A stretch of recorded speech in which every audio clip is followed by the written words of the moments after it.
When people go through my sketchbooks and stories, the first thing they ask me is, where do you get your ideas? I also hear this narrative among creatives that there are no new original ideas left, that everything has already been done. I come across people looking at an artwork and asking, what's the hidden meaning? What's the purpose of this artwork? And then there are the numerous issues that creative people experience on a daily basis.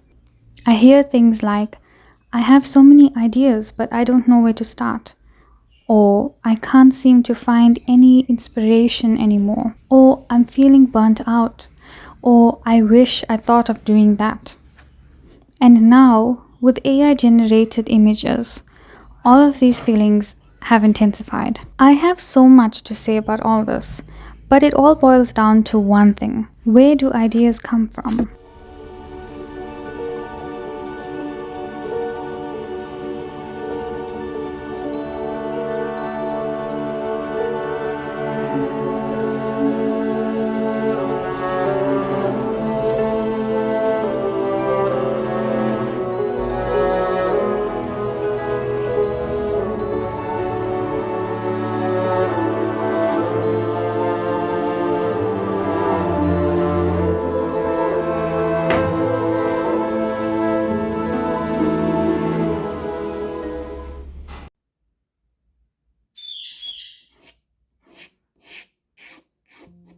The human brain is for making connections and analyzing information. By consistently capturing and organizing ideas, inspirations, and references, an artist can have a rich source of material to draw upon. This abundance of creative input can lead to more diverse and innovative artwork. When we look through old sketchbooks and the experiments of studies we captured in them, we get re-inspired with those ideas mixed with any new experience we gained since. Thus, our brain makes connections that seem unrelated or impossible.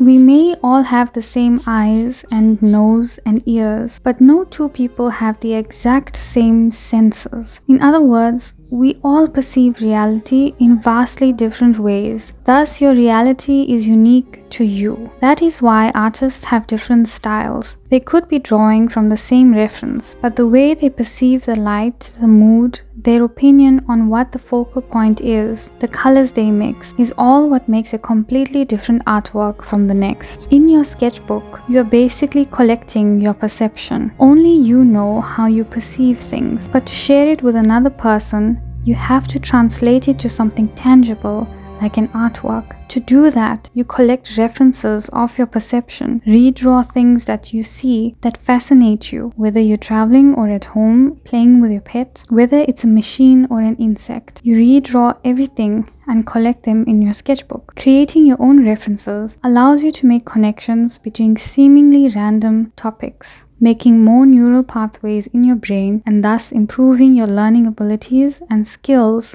to make better artworks. Even though your perception is unique, the emotions you feel can also be felt by another person. In other words, another person can resonate and empathize with the emotion you felt while perceiving something in reality. This is how art becomes meaningful. It's about stories and emotions. But you can only create this meaning in your work once you've done your own exploration of how you experience reality and explored every single of your unique fascinations. The only difference between AI-generated images and an artwork developed by a human is humanness, the unique lens through which we perceive reality. The AI program can only do what it is programmed to do and only learn what it is programmed to learn. It lacks depth, it lacks emotions, it lacks experience, the kind of things that makes us humans cry or yell or dance. This is our advantage when creating meaningful art that resonates with other humans. Our brains are the most powerful supercomputers there are, connecting millions of neurons and billions of tasks and millions of images and data simultaneously. Combined with our sentience, no program or computer can ever match it. If we're talking in AI terms, think of your second brain your sketchbook, as the data set you train your first brain with. Just as the AI program generates images based on a data set it was trained on, the same way your first brain, the AI, will work with your second brain, the data set. The only difference, and the thing that's the game changer, is that the AI program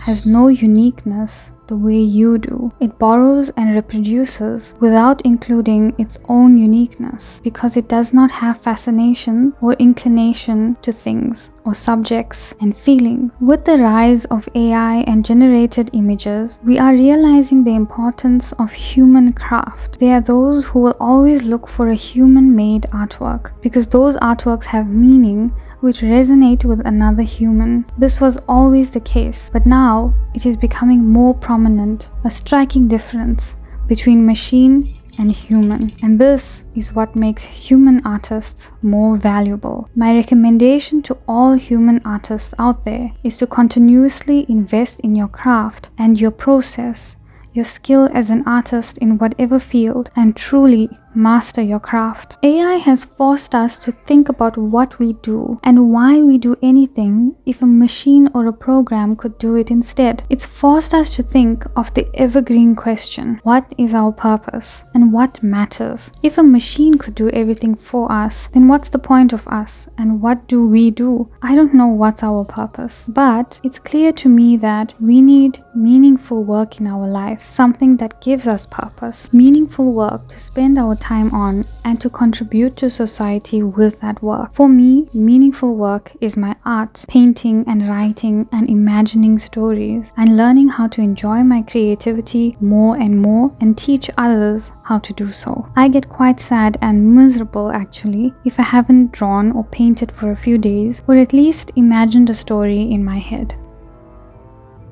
Somebody once suggested to me to make use of AI in my business to streamline things, save my energy and make more profit.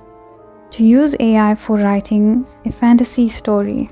And I couldn't understand why I would do that, because I want to write my stories from scratch, because I enjoy them and I enjoy looking for story ideas in my fascinations.